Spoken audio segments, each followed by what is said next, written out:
तर मंडळी, तुम्ही कधी उकळपेंडी खाल्ली आहे का? मी माझ्या गावी गेले तेव्हा किंवा जर का माझी आई माझ्या घरी आली असेल तेव्हा मी तिला हे नक्की बनवायला सांगते. उकळपेंडी खायला खूप टेस्टी लागते, पण तिला जे पीठ भाजायला लागतं ना त्याला सगळ्यात जास्त मेहनत लागते, ज्याच्यामुळे मी स्वतः कधी उकळपेंडी बनवायला घेत नाही. तर ही उकळपेंडी गव्हाच्या आणि ज्वारीच्या दोन्ही पिठांपासून बनवली जाते. मला गव्हाच्या पिठाची आवडते, त्यामुळे आई माझ्यासाठी गव्हाच्या पिठाची बनवते. तर एकदा पीठ छानपैकी भाजून झालं की त्याच्यानंतर कढईमध्ये तेल तापत ठेवायचं आहे. त्याच्यामध्ये कांदा आणि मिरची घालून घ्यायची आहे.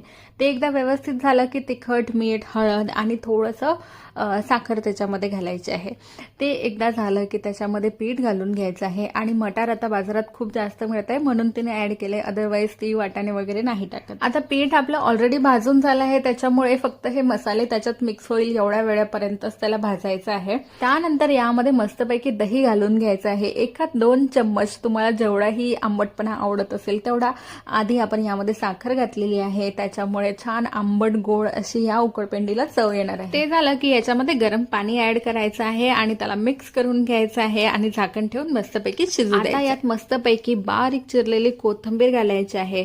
त्याच्यानंतर तुम्हाला आवडत असेल तर बारीक चिरलेला कांदा सुद्धा यावर तुम्ही घालू शकता. मला आवडतं म्हणून मी घेते. त्याच्याबरोबर मी लिंबाची फोड सुद्धा घेणार आहे, कारण मला आंबट खायला खूप आवडतं. त्यात दही असूनही मी वरून लिंबू घेणार आहे बरोबर.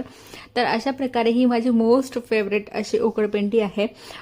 तुम्ही ट्राय केली नसेल तर नक्की एकदा बनवून बघा, ट्राय करा. आणि आता मी मस्तपैकी ही खाणार आहे. Bye bye.